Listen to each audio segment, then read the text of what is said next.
Hello, everybody. I hope you guys are all having a great day. So I'm not an insensitive person. I'm a very understanding, very compassionate, very loving person. But I don't tolerate being lied to, and I don't tolerate being called bad names. And I will defend myself if somebody is doing that. So please do not take what I'm saying next as me being insensitive, because I'm not.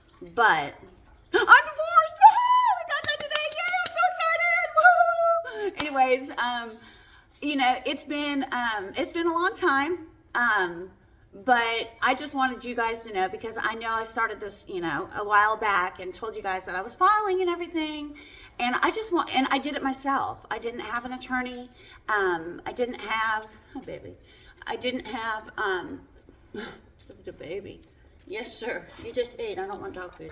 I didn't use an attorney. I did it myself. It was so easy, you guys. We went in there and we were the first ones in. We actually showed up early.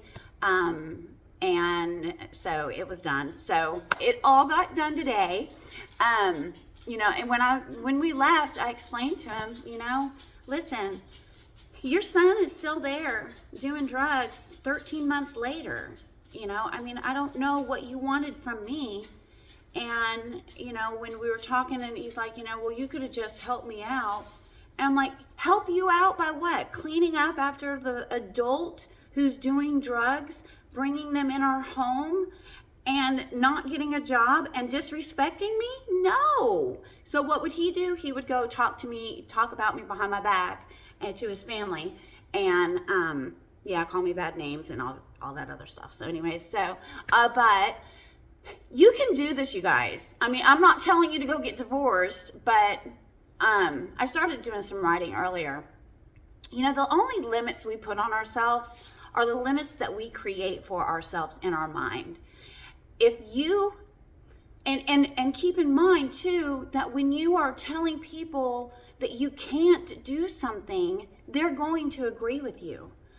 But if we were limitless, what could we do?